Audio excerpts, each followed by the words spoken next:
children forth, oh, waiting worlds to weave. Journalist Eamon McCann.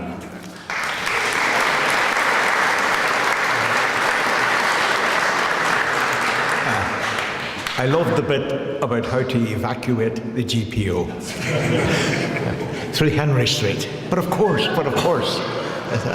And it reminds me of what the vivid description of that in Anne's book. At the risk of boasting, sort of a family boast, let me say that my father saw James Connolly when he was a toddler. He's from the New Lodge Road in Belfast. He said, I remember him. No more than 4 or 5 years old. There's a wee stout man with a black moustache shouting out of him at the corner of Leper Street and New Lodge Road. So that, I've always thought I have that over others who discuss Connolly, and I throw it in any time that I'm about to say a few words about 1913 in particular, and James Connolly. Like many another, I imagine, I grew up thinking of James Connolly in 1916. That was the most dramatic thing about him, that he was involved in the Easter Rising, and that he had a slight left-wing inflection. 1913, that was largely forgotten, or at least it was never given in the history which was passed down to me and my family, sort of living in the Bogside in Derry. 1913 didn't have the centrality which it ought to have. And yet, it seems to me that you can't understand the society that emerged from 1916 and the War of Independence. You can't understand the Free State, to give it its a designated name at the time.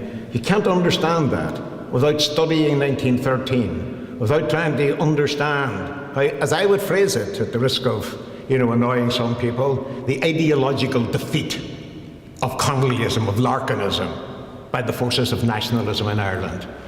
You see, if you look at one of the most intriguing things about Ireland and about that period, revolutionary period, it seems to me to be this, that we have to ask ourselves, how did it come about that such a tumultuous period, when people rose up and struck against empire at a time of a worldwide conflagration right across Europe and across the Middle East and the Ottoman Empire and Africa, the United States entering the war and so forth, sort of later on. How did it come about that people who struck against empire and who were frightened of nothing, who weren't for the most part at the outset anyway frightened of ideas either, how did it come about that this gave rise to what we all recognise now being a conservative state, to put it very mildly? How did it come about that a revolutionary action just in 1916, just 7 years later, gave us a government and a society that is characterised by the subjugation of women, by narrowness of mind, by the Censorship of Publications Act, the censorship of films, the regulation of dance halls even, where the devil was allegedly known to prance and to lure people from the path of righteousness. Always overbilled, actually, I thought, in my experience, the devil that dances. Because when I went to them, the opportunities simply were not there. So this was a very conservative place. How did that come about? And how did it come about without really any dispute, or any dispute that history was dramatic enough for history to record? How did it come about without a fundamental clash between the forces of conservative nationalism on the one hand and the forces of progress and class politics on the other? See, everywhere else in Europe that you look, with the exception of Poland, and that's got a particular history of its own, everywhere else in Europe where you look, left-wing politics were associated, for example, with anti-clericalism. Everywhere, Spain, Portugal, Italy, France, right across the Mediterranean. And yet, the Free State was a cradled Catholic. It was born as a pious, conservative, Catholic country. It seems to me that it's not possible to understand that without understanding 1913 and the Citizen Army, understanding its strengths and its triumphs, but also its weaknesses and its tragedy. And that all comes through in Anne's book, and all the more eloquently and all the more vividly, because she writes from the bottom up.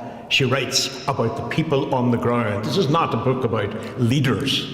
It's a book about the mass of the people. Just as today we should be reenacting our history on the basis of the activities and the interests of the mass of the people. That's one of the great things about the Citizen Army. It was an organic development. It wasn't something which was imposed. It wasn't the outcome of ideological disputation and so on. It developed out of practical necessity to enable working class people to walk through Dublin in safety, with people with hurley sticks and cudgels, anything else they could get their hands on, to walk up Clanbrassil Street, and know that they had some defence against the police and others who might attack them.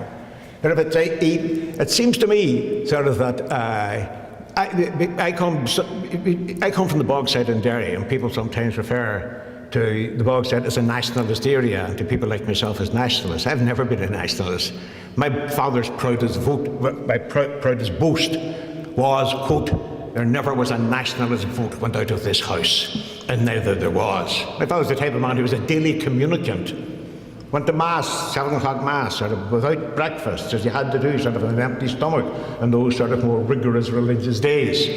And he voted communist in the elections for the electricians' trade unions, of which he was the secretary in Derry and the representative on the Trades Council.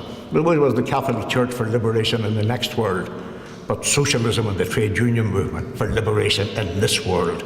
And that form of liberation, the liberation of our class, of the mass of the people, that perspective, it seems to me, the fact that that was missing even after all the events of 1913, 14, 15, 16, all that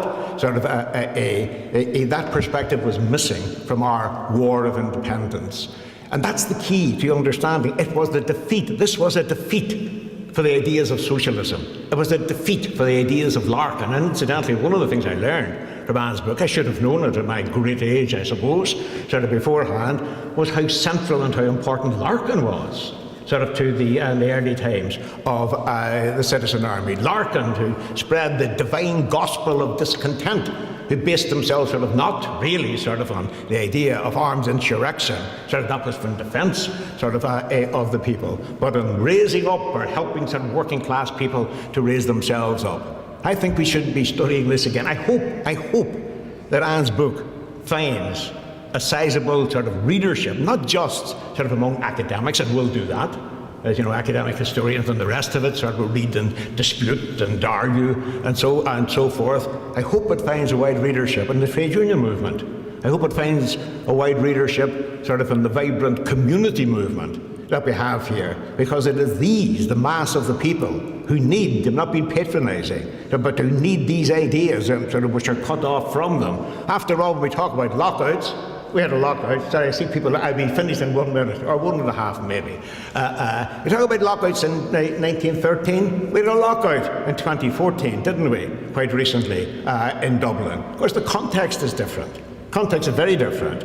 But the principles are actually the same. When working class people have got no option at all, but to rise up, to organise themselves in order to defend themselves. Somebody asked me just before I come up here, could you see anything like the Citizen Army emerging in Ireland again? Seems outlandish, doesn't it? But I bet you it seemed outlandish in 1910. If somebody had asked you, can you see a working class army emerging in Dublin, where you'll get ordinary, so to speak, working class people doing extraordinary things and doing them with guns in their hands. 1909, 1910, if anybody had said that, they'd have been regarded as a spaced-out fantasist. So when we say it couldn't happen again, I think that's wrong. It could happen again. We know that because it happened before. In the spirit of the Irish Citizen Army and the working class movement of those days, that history is not something to be studied, to be looked at as if it's a butterfly pinned to the wall, seen in aspect. History is a living thing. We are now living through the history of 1913, the history of 1916, of 1922, 23. We're always living because our society has been shaped, and we have been shaped by what became the dominant ideology on this island. So it's well that we look back and that we see I was talking about the possibility of something like the Citizen Army. I'm going to end with a quote from a Walt Disney film. But I was Actually, he talked about, he told me that's Disneyland politics, McCann. That's never going to happen. All that class stuff is over. People don't think like that anymore. It's all cross-class stuff now. Wear the green jersey. Green jersey is lovely on a football field. The green jersey is not the fine spectacle in the political arena, it seems to me, where it binds all classes together. So somebody said to me, it's all Disneyland politics, McCann. So which I thought was a bit of an insult until I remembered. As some of you of a certain age will remember. Cinderella, Disney's great cartoon film, Cinderella, and the fairy godmother.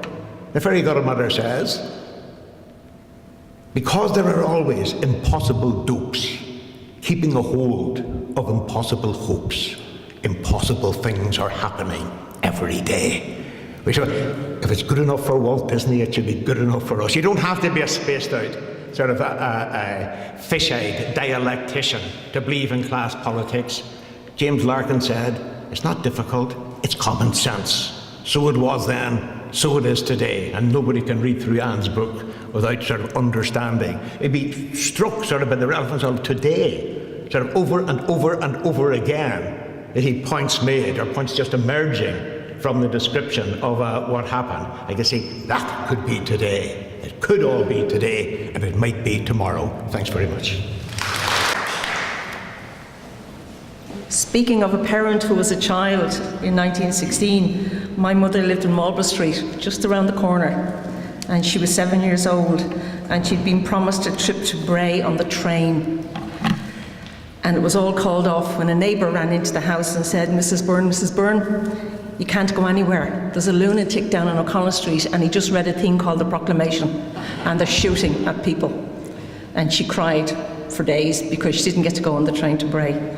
And my mother told stories, and for me history is a story.